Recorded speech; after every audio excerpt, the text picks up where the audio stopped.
दोस्तों, good morning. आप लोग कैसे हैं? उम्मीद होगा आप लोग अच्छे होइएगा। आज हम आप लोग को बताएंगे अपसर उपसर। अपसर क्या होता है, उपसर क्या होता है। अपसर होता है जब सूर्य से पृथ्वी की दूरी बढ़ जाती है। जब सूर्य से पृथ्वी की दूरी बढ़ जाती है तो उसे हम अपसर कहते हैं। क्या कहते हैं? अपसर कहते हैं। यह घटना प्रत्येक वर्ष 4 जुलाई को होती है। कब होती है? 4 जुलाई को होती है। अपसर किसको कहते हैं? जब सूर्य से पृथ्वी दूरी पर चल जाती है तो उसको क्या कहते हैं? अपसर। और यह घटना प्रत्येक वर्ष कब होती है?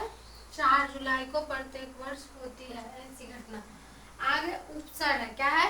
उपसर।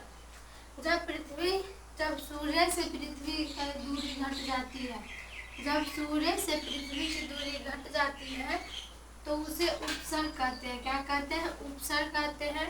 यह घटना प्रत्येक वर्ष 3 जनवरी को होता है। कब होता है? 3 जनवरी को होता है उपसर।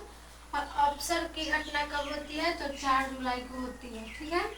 आगे हम पढ़ेंगे एपिसाइड लाइन। क्या होता है एपिसाइड लाइन?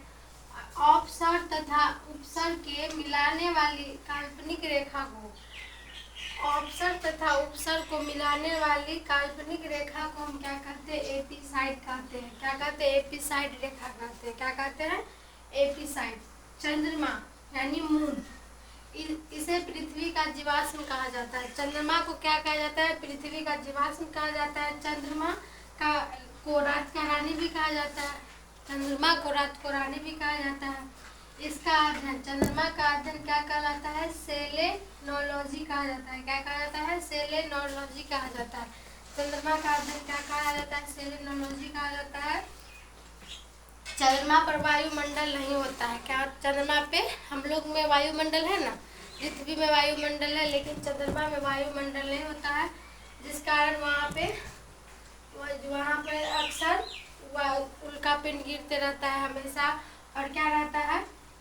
दिन तापमान क्या होता है? हमेशा अधिक रहता है। जैसे दिन का तापमान 100 डिग्री सेल्सियस रहता है और रात का तापमान 180 डिग्री हो जाता है। ठीक है। और वायुमंडल के अभाव के कारण ही क्या होता है? चंद्रमा में अत्यधिक उल्का पिंड गिरे, जिससे चंद्रमा पर बड़े बड़े गड्ढे हो जाते हैं। क्या होते हैं? बड़े बड़े उल्का पिंड गिरने के कारण क्या होता है? चंद्रमा पे बड़ा बड़ा गड्ढा होता है, जिस इन क्रेटर में सूर्य का प्रकाश नहीं जा पाता। इन जो बड़ा बड़ा गड्ढा होता है उसमें सूर्य का प्रकाश नहीं जा पाता है, जिस कारण वह भाग पृथ्वी से देखने पर क्या लगता है? धब्बा धब्बा।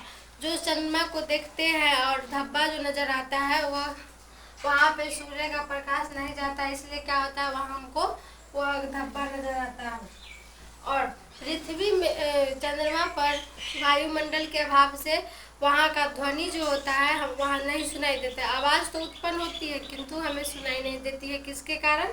वायुमंडल वहाँ नहीं रहता, इसी के कारण हमें सुनाई नहीं देती। आज के लिए इतना ही, फिर कल हम आप लोग को इससे आगे बताएंगे चंद्रमा का उपसर, अपसर, उपभू और अपभू। Thank you.